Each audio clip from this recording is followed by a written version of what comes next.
पृथ्वीचा काळ आणि अशा दृष्टीने या 2 दिवस चर्चेमधून आता गोळे सरांनी अनेक विषयांना जे स्पर्श केला त्याच्यावर आपण चर्चा करून धोरणात्मक निर्णय सरकारला घ्यायला भाग पाडणं किंवा जाहीरनाम्यामध्ये हे विषय त्या पक्ष आणि पार्ट्यांना घ्यायला सांगणं हे महत्वाचं आहे. पर्यावरण हा विषय फार विस्तीर्ण आहे, फार विस्तीर्ण आहे. पण त्यामध्ये आम्ही जे थोडंसं काम करतो छोटंसं, त्याच्यामध्ये जमीन आणि पाणी ह्या 2 गोष्टीचा जर विचार केला तर पर्यावरणातला हा जो गंभीर प्रश्न आहे त्याचा फार मोठ्या प्रमाणाचा प्रश्न आपण सोडू शकतो. विशेषतः आजच्या या चर्चेमध्ये गांधीजींचा तत्वज्ञानाचा एक उल्लेख आलेला आहे आणि गांधीजींनी तत्वज्ञान सांगितलं त्याच्यामध्ये त्याच्यावरतीच भर दिला होता की जो विकास आम्हाला करायचा आहे तो शोषण करून केलेला विकास हा खरा विकास नव्हे, तो कधीतरी विनाश ठरणार आहे. आम्हाला विकास असा अभिप्रेत आहे की प्रकृतीने आम्हाला जी देण दिलेली आहे तिचा उपयोग करून घेऊन व्यक्ती, परिवार, गाव स्वावलंबी कसे होतील हे गांधीजींचं तत्वज्ञान. गांधीजींनी जे सांगितलं की आम्ही शोषण करायचं नाही. आज सर्व शोषण करतोय आम्ही. पेट्रोल, डिझेल, रॉकेट, कोळसा, पाणी सारखं शोषण चाललेलं आहे. शोषण करून केलेला विकास हा खरा विकास नव्हे, तो विनाश करणार आहे. आणि म्हणून आम्हाला खऱ्या अर्थाने विकास करायचा असेल तर प्रकृतीने दिलेले देण आणि त्या दृष्टीने आम्ही अनेक खेड्यामध्ये जे काम करतोय महाराष्ट्रामध्ये, महाराष्ट्राच्या बाहेर, की त्याला पर्याय जे गोळे सरांनी सांगितलं की पाणलोट क्षेत्र, जमीन आणि पाणी या 2 गोष्टींचा विचार करणं गरजेचं आहे.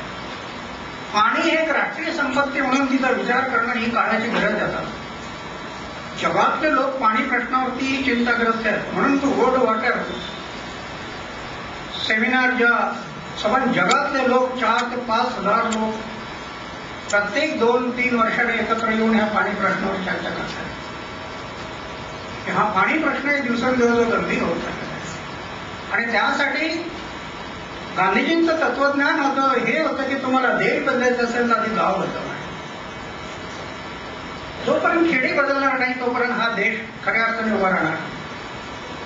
हा देश खेड्यात बसलेला देश. मग त्या खेड्यांचा विकास आम्हाला जो करायचा आहे त्यामध्ये त्या खेड्याची अर्थव्यवस्था कशी बदलेल,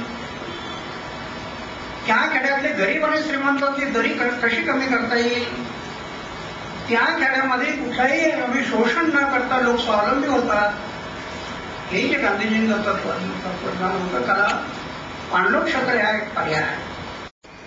की त्या काळामध्ये माथावर पडलेलं पाण्याचा थेंब तिथं कसं अडवता येईल, उतारावर तो वाहतो तिथं कसं अडवता येईल, खाली आल्यानंतर तिथं कसं अडवता येईल, नाल्यात आल्यानंतर तिथं कसं अडवता येईल, हे सगळं विज्ञान आहे. जसं माणसाच्या डोक्यावर केस नाही, तेलाचा एक थेंब टाकला तर भरकन खाली येतो आणि केस असणाऱ्या डोक्यावरती चमक्यावर तेल टाकलं लवकर खाली येत नाही. तसं आच्छादन जमिनीवरती आम्हाला आच्छादन करावं लागेल की वरच्या भागामध्ये सर्व गवत, झाडोरा, वनीकरण, gully plugging, loose boulder structure, नाला बंडिंग, अंडरग्राउंड नाला बंडिंग, रिचार्ज नाला बंडिंग, चेक डॅम, एअरबेन डॅम, सिरीज मध्ये आम्हाला सॉइल अँड वॉटर कन्झर्वेशन हे करावं लागणार आहे खेड्यामध्ये. हे जर झालं तर अर्थव्यवस्था बदलू शकते. हे उदाहरण आहेत. परवाई उत्पन्न 200 रुपयावरून 2,500 रुपयावरती गेले. अनेक खेड्यातली उदाहरण आहे. हाताला काम मिळालं, भाकरीचा प्रश्न सुटल्यामुळे शहराकडे जाणारा लोंढा जागेवर थांबला. ही उदाहरण आहेत. काही समुद्राला आलेल्या भरतीसारखी शहरं फुगत चालली आहे आणि शहरं फुगत गेली म्हणून झोपडपट्ट्या वाढत चालल्या. जेवढ्या झोपडपट्ट्या वाढल्या त्याच्यातली गुन्हेगारी वाढली. गुन्हेगारी वाढल्याबरोबरच शोषण वाढलं. पेट्रोल, डिझेल, रॉकेट, कोळसा, पाणी. म्हणून याला ब्रेक लावायचं असेल तर आम्हाला खेडही केंद्रबिंदू धरून त्या खेड्यामध्ये अशा प्रकारची ही कामं आम्हाला करावी लागतील. तुम्ही आम्ही नाही विचार करत या गोष्टीचा. आज आम्ही सकाळी गेलो स्वच्छतागृहात, एक बटन दाबलं की 7 लिटर पाणी घेऊन 7 लिटर. पाण्याच्या आधाराने आम्ही साखर कारखाने काढले. पाण्याच्या आधाराने MIDC फॅक्टरी उभ्या केल्या, पाण्याच्या आधाराने आम्ही वीज निर्माण करतोय. हे सर्व पाण्याच्या आधाराने चाललंय. कुठून? धरणामधून. त्या धरणांची अवस्था काय आहे? इंजिनियर लोकांनी धरणं बांधली त्यावेळेला जे गणित केलं होतं की हे धरण एवढ्या वर्षानंतर मातीच्या गाळाने भरणार आहे, ते गणित आज चुकलं.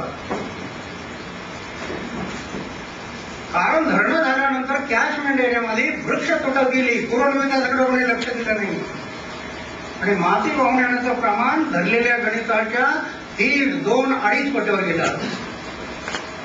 प्रत्येक धरणामध्ये प्रत्येक वर्षी हजारो टन माती साचते, हजारो टन. ही माती नाही, टॉपसाईल. ही टॉपसाईल आहे, माती नाही. देहरादूनच्या जलसंवर्धन आणि मृदा संवर्धन संशोधन केंद्राने जे संशोधन केलंय त्यांनी आपल्या रिपोर्टमध्ये म्हटलंय की 1 इंच टॉपसाईल तयार करायला 100 ते 125 वर्ष लागतात. आणि दरवर्षी आमची ही टॉपसाईल वाहून चालली असते, हजारो टन. कुठं चालली? एक तर खेड्यातली संपत्ती चालली आहे आणि खाली धरणं भरत चाललेली आहे मातीच्या गाळ्यात. आता याचा आम्ही जर नाही विचार केला, माणसाला जसं मरण कोणाला आवडत नाही, पण 90, 95, 100 वर्षांनी येतच, ते चुकत नाही कोणाला.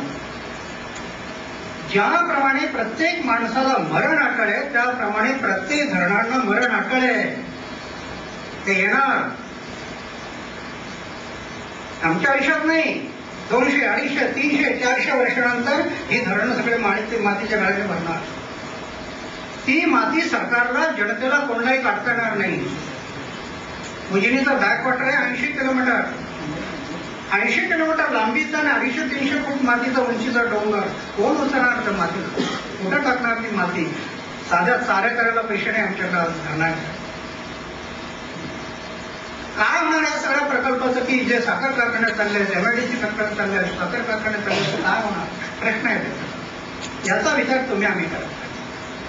पुढे साहेब जरी म्हणाले की आपण आता हा सगळा रिपोर्ट द्यायचा आहे, त्यांना ही दृष्टी नाही आहे. त्यांची दृष्टी फक्त 5 वर्ष आहे खुर्चीच्या भोवती. म्हणून तुम्हाला आम्हाला हे प्रश्न सोडायचे असेल तर आपण हे देणंच वेग नाही, आपण हे करायचं आहे. पण एक दिवस तुम्हाला आम्हाला संघर्षच करावा लागेल. संघर्षाशिवाय हे प्रश्न सुटणार नाही. संघर्षच करावा लागेल. दुसरा, घोडे सरांनी जे सांगितलं की विकेंद्रीकरण, त्याच्यावर भर द्यावा लागेल. कायदे करा. या देशातली सर्वोच्च व्यवस्था आहे ती न्याय व्यवस्था आहे, म्हणून विकेंद्रित कायदे करा. जे वनीकरणाचं काम तुम्ही करता, तुम्ही वनीकरण फक्त खातं का करतं? त्याच्यामध्ये पर्यावरणवाद्यांना घ्या, त्यांच्या कमिट्या करा आणि जे काही तुम्हाला खर्च करायचा त्याचा आढावा घ्यायचा ते या कमिट्यांच्या माध्यमातून करा. हे विकेंद्रीकरण, ही लोकशाही, हे गणतंत्र, हे प्रजातंत्र आहे. आज आम्ही लोकशाही म्हणतोय. लोकशाहीचा अर्थ जर असा आहे की लोकांनी लोकांच्यासाठी लोकसहभागातून चालवलेली शाही, ती लोकशाही. कुठे लोकशाही आज पर्यावरणामध्ये?